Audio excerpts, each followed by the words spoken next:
21대 국회 마지막 본회의를 앞둔 상황에서 여야 원내대표가 새로 선출됐죠. 국민의힘 추경호 원내대표와 더불어민주당 박찬대 원내대표가 오늘 만납니다.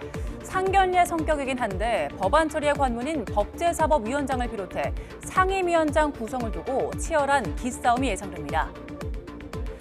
또 하나의 쟁점은 순직 해병대원 특검법입니다.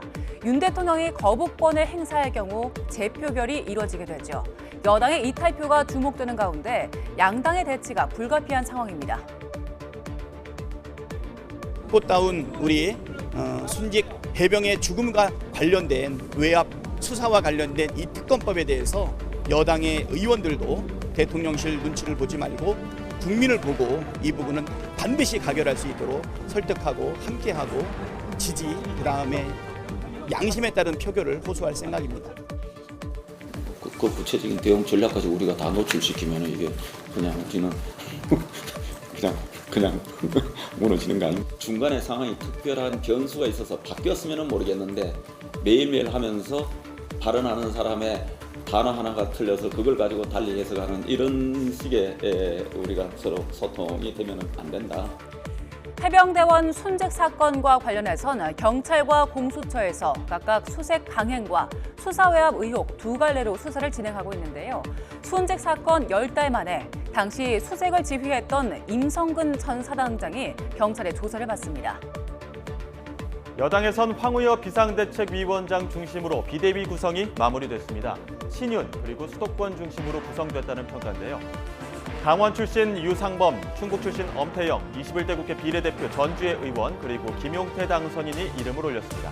당 3역인 정책위 의장에는 3선의 정점식 의원, 당의 살림을 책임질 사무총장에는 3선 성일종 의원이 내정됐습니다.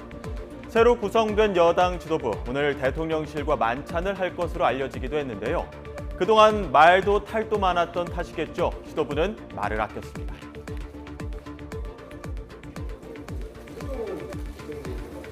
그건 제가 지금 아는 바 없고 설사 그런 모임이 있거나 하더라도 제가 확인하면서 그렇게 움직일 사안은 아닌 것 같습니다. 방금 말씀하신 성격을 보니까 비공개, 어떤 거는 어떻게 보면은 비공개라도 중간에 또 알려지는 게 있고 어떤 건 끝까지 또 비공개, 비밀로 가는 것도 있기 때문에.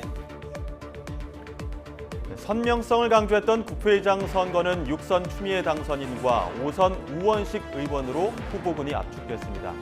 조정식 의원은 추미애 당선인과 단일화하고 정성호 의원은 스스로 물러난 건데요. 친명계가 정리된 것 아니냐는 해석이 나옵니다.